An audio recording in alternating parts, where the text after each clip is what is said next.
mà mừng hay sao ta giờ là bằng yếu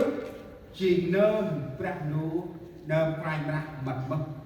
lẽ nào mình quay lẽ nào sai chê bằng mình là đưa bằng dưa sắc đưa bằng tầm mấp bạc cài bạc này năng ai đặt bòn lan và làm dưa bòn ấy mình bằng này chỉ làm phù hay là bằng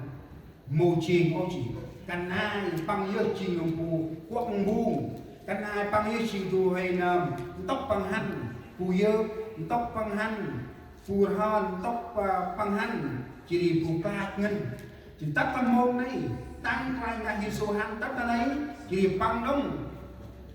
hay là bằng chuột oanh quay ra chôn môn hành chuột thành oanh này mô con ông em thuê sa chèo nói hàng là sao từ ra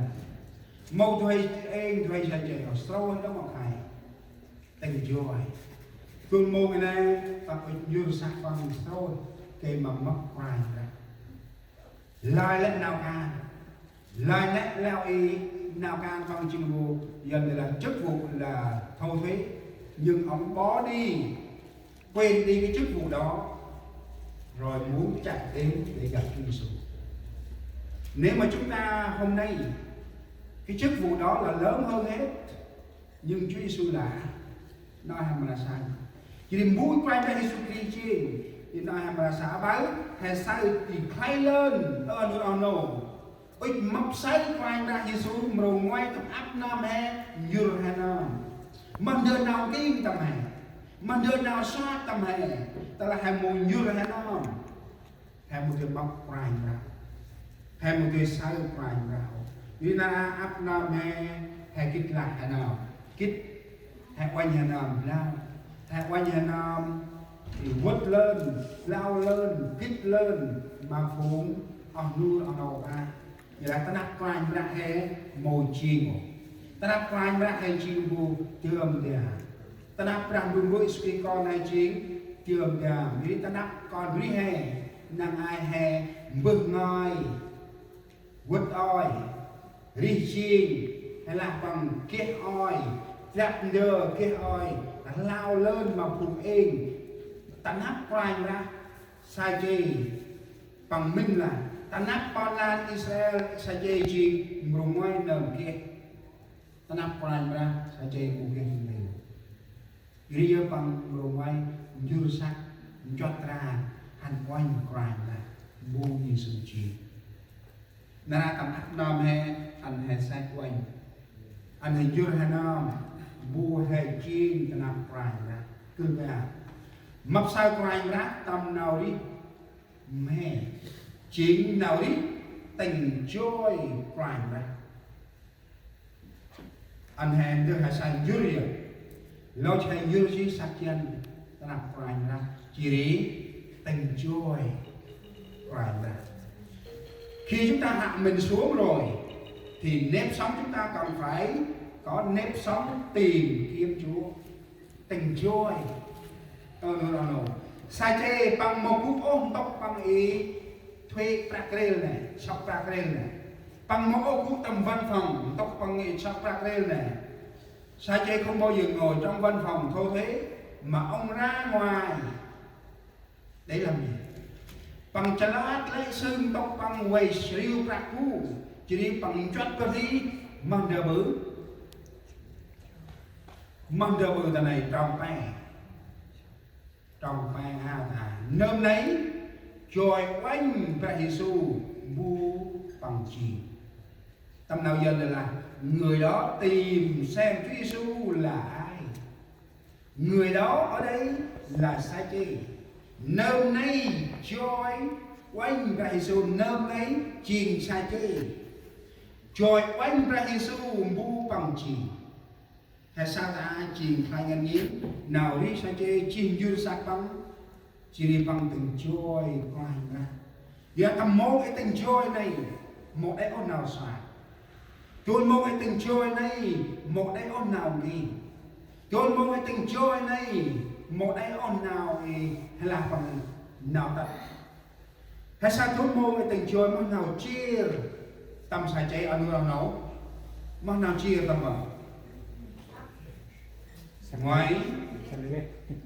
mình ấp kle đông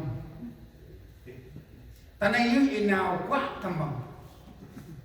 lý do Gia Chê không gặp Chúa thứ nhất là đông người, thứ hai là ông là một người thấp lùn, hôm đó rất là đông người, đó là lý do Sa Chê không gặp Chúa. Nhưng không những chỉ là lý do đó, ông lại ngưng một vài do nào ý ốc của ní một là bằng chi của ní kle dia là bằng chi của ní kle ốc của ní bằng là kê nào mình đóng mầm nào mình bằng rồi đọc cái cái mà hay là bằng tam si này hỏi đâu ta là bà tam si đọc sẽ chơi hào cái mà ba mà hè một cái màu thì sọc tầm đọc thì đọc cái tam si cả mua là ai đâu cái vùng ga từ hành là Israel vùng ga qua đây này hay là tam si cả mua là mà pri hay ai tam ra một gì mà tam ra đó tam rui quá dân thì là cây bồ đề cái này thì chỉ là ăn đọc cái này tam si là hai đồng giờ là ôm từ phú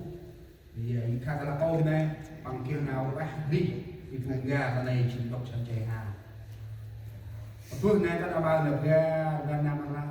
cái tam si này ăn vậy một ăn ra ông nào hay sa tuôn mông sa chê ơi sao phải ra apa nào về ướt mà ta là bằng một số ông nào hay sa chê sao quay ra trong lòng hè tên ông nào mình ta là sa chê một số nếu sa chê không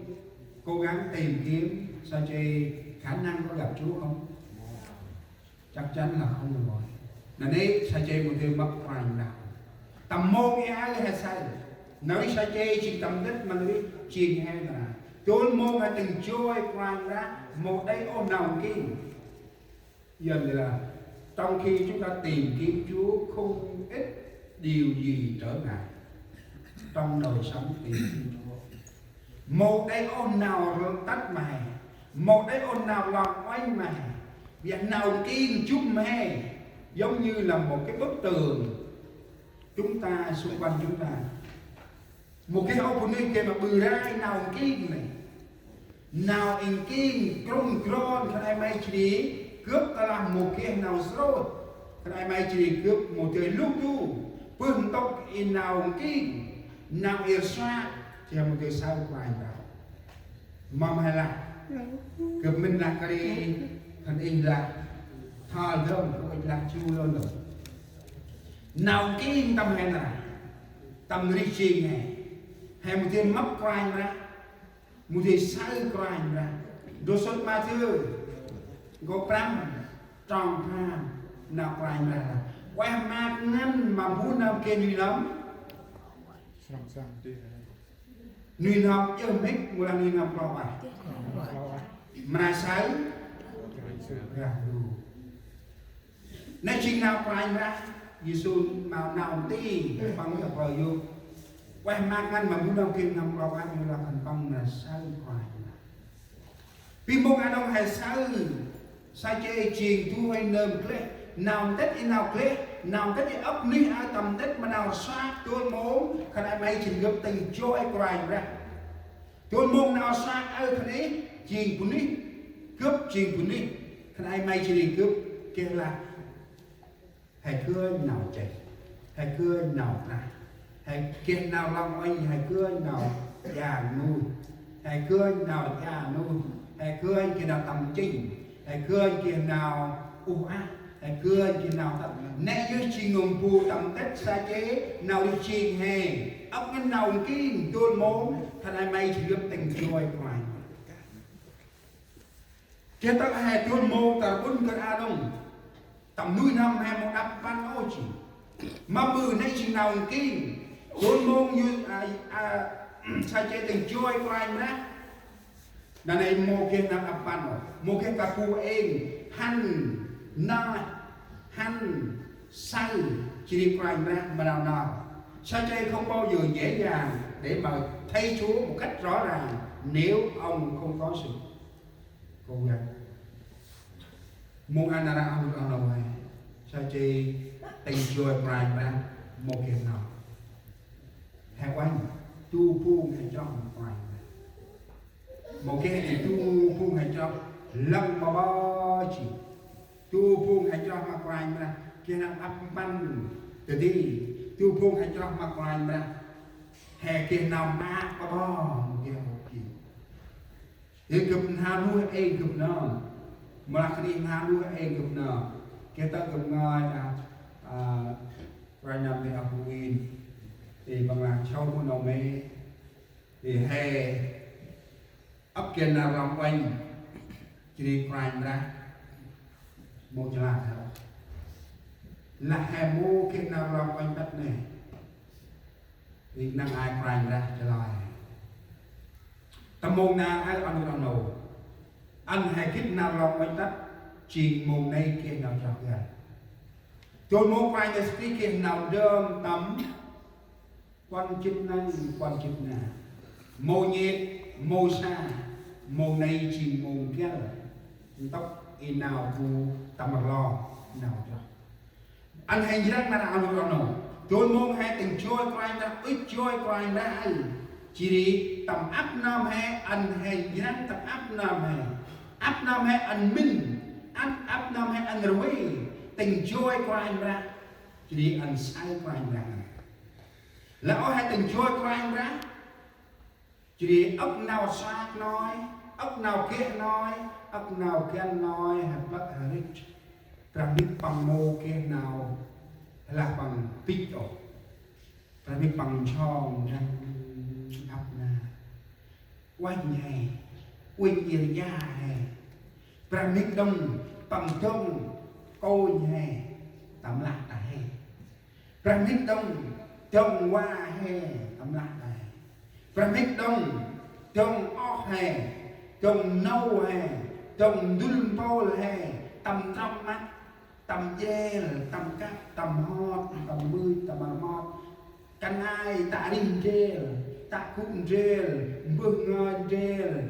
chỉ lẽ tiền nào lạc càn dê ra biết trông tất ra biết trông này hèm hôm tầm nào này